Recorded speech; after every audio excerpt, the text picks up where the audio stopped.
ആനകൾ ഇന്നത്തെ വലിയ രൂപത്തിലേക്കെത്താൻ ദീർഘകാലത്തെ പരിണാമമാണ് സഹായിച്ചത്. നമ്മൾ ഇന്ന് കാണുന്ന ആനകളുടെ പൂർവികർ ചിന്ന ജീവികളായിരുന്നു എന്നത് വിശ്വസിക്കാൻ പ്രയാസമാണെങ്കിലും ഇത് സത്യമാണ്. ആദിമ ആനകൾ ഏകദേശം 60 ദശലക്ഷം വർഷങ്ങൾക്കു മുൻപ് ഇപ്പോഴത്തെ ആഫ്രിക്കയിൽ ചെറിയ നായയെപ്പോലുള്ള ജീവികളായിരുന്നു ആനകളുടെ പൂർവികർ. തുമ്പിക്കൈയുടെ വികാസം കാലക്രമേണ ഭക്ഷണമെത്തിക്കാനും മണക്കാനും സഹായിക്കുന്ന തരത്തിൽ മൂക്ക് നീളാൻ തുടങ്ങി. ഇതാണ് തുമ്പിക്കൈയുടെ ആദ്യത്തെ രൂപം. വലിപ്പം കൂടൽ, ആവാസവ്യവസ്ഥയിലെ മാറ്റങ്ങളും ഭക്ഷണലഭ്യതയും കൂടിയതോടെ ആനകൾ വലുതായിത്തീർന്നു. ദന്തങ്ങളുടെ വികാസം ഭക്ഷണം കഴിക്കാനും തങ്ങളെ തന്നെ സംരക്ഷിക്കാനും സഹായിക്കുന്ന വിധത്തിൽ ദന്തങ്ങൾ വലുതായി.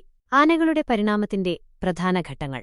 ഫൈലോസെറാസ് ആധുനിക ആനകളുടെ ഏറ്റവും പഴയ പൂർവികരിലൊന്നാണ്. മോറിത്തീരിയം ഫൈലോസെറാസിനേക്കാൾ വലുതും തുമ്പിക്കയുള്ളതുമായ ജീവികളായിരുന്നു. ഡീനോത്തീരിയം വളരെ വലിയ 2 ദന്തങ്ങളുള്ള ഒരു ജീവിയായിരുന്നു. മാമത്ത് തണുപ്പുള്ള കാലാവസ്ഥയിൽ ജീവിച്ചിരുന്ന വളഞ്ഞ ദന്തങ്ങളുള്ള ഒരു ആനയിനം. ഇന്ന് നമുക്ക് കാണാൻ കഴിയുന്ന ആനകൾ. ആഫ്രിക്കൻ ആന ലോകത്തെ ഏറ്റവും വലിയ ജീവികളിലൊന്നാണ്. ഏഷ്യൻ ആന ആഫ്രിക്കൻ ആനയേക്കാൾ ചെറുതാണ്. ആനകളുടെ പരിണാമം പഠിക്കുന്നത് എന്തിനു പ്രധാനം? ഭൂമിയിലെ ജീവന്റെ പരിണാമത്തെക്കുറിച്ച് മനസ്സിലാക്കാൻ, ആനകളുടെ പരിസ്ഥിതിയിലുള്ള പങ്ക് മനസ്സിലാക്കാൻ, ആനസംരക്ഷണ പ്രവർത്തനങ്ങൾക്ക് ശാസ്ത്രീയ അടിത്തറ നൽകാൻ. ആനകൾ വളരെ ബുദ്ധിമാനായ ജീവികളാണ്. അവർക്ക് നല്ല ഓർമ്മശക്തിയുണ്ട്, പരസ്പരം ആശയവിനിമയം നടത്താൻ കഴിയും, കൂടാതെ പ്രശ്നങ്ങൾ പരിഹരിക്കാനുള്ള കഴിവുമുണ്ട്. അവർ വളരെ സാമൂഹികമായ ജീവികളാണ്, കുടുംബങ്ങളായി ജീവിക്കുകയും പരസ്പരം പരിചരിക്കുകയും ചെയ്യുന്നു. ആനകൾ തങ്ങളുടെ തുമ്പിക്കൈ ഉപയോഗിച്ച് വിവിധ തരത്തിലുള്ള ശബ്ദങ്ങളുണ്ടാക്കി ആശയവിനിമയം നടത്തുന്നു. ഇവയ്ക്ക് തീവ്രത, പിച്ച് എന്നിവ വ്യത്യാസപ്പെടാം. അവയ്ക്ക് വ്യത്യസ്ത അർത്ഥങ്ങളുണ്ട്. ആനകളുടെ സ്വപ്നം. മനുഷ്യരെപ്പോലെ ആനകൾക്കും സ്വപ്നം കാണാറുണ്ട്. അവർ ഉറങ്ങുമ്പോൾ അവരുടെ തല ചെറിയ ചലനങ്ങൾ നടത്തുന്നത് ഇതിന്റെ തെളിവാണ്. ആനകൾ വെള്ളത്തിൽ കളിക്കാനും കുളിക്കാനും വളരെ ഇഷ്ടപ്പെടുന്നു. അവർ വെള്ളത്തിൽ നന്നായി നീന്തുകയും ചെയ്യും. ആനകൾക്ക് വളരെ നീണ്ട ആയുസ്സാണ്. അവർ 70 വർഷത്തിലധികം ജീവിക്കാറുണ്ട്. ആനകൾ പ്രധാനമായും സസ്യഭുക്കുകളാണ്. അവർ ഇലകൾ, പുല്ല്, പഴങ്ങൾ എന്നിവ ഭക്ഷിക്കുന്നു. ഒരു ദിവസം ഒരു ആന 250 കിലോഗ്രാം വരെ ഭക്ഷണം കഴിക്കും. ആനകളുടെ തൂക്കം. ഒരു ആനയുടെ തൂക്കം 2 മുതൽ 6 ടൺ വരെയാകാം. ആനകളുടെ കാലുകൾ. ആനകളുടെ കാലുകൾ വളരെ ശക്തമാണ്. അവർക്ക് തങ്ങളുടെ ശരീരഭാരം താങ്ങാൻ കഴിയും.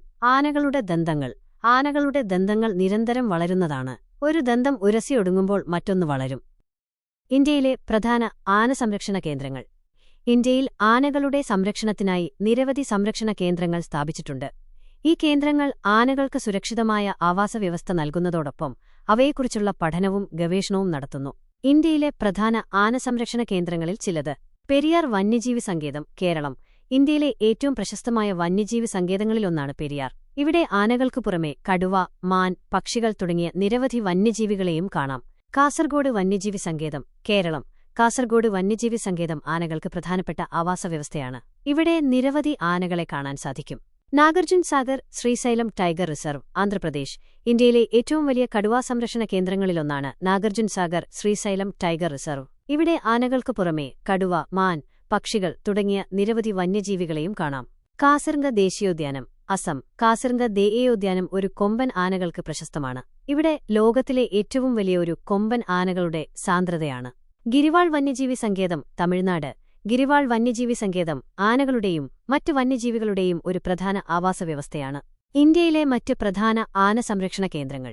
മധുബനി വന്യജീവി സങ്കേതം, ബീഹാർ. സുന്ദർബൻ ദേശീയോദ്യാനം, പശ്ചിമബംഗാൾ. മനോർ വന്യജീവി സങ്കേതം, ഛത്തീസ്ഗഡ്. പാമ്പാടുംചോല ദേശീയോദ്യാനം, കേരളം. ആനസംരക്ഷണത്തിന്റെ പ്രാധാന്യം.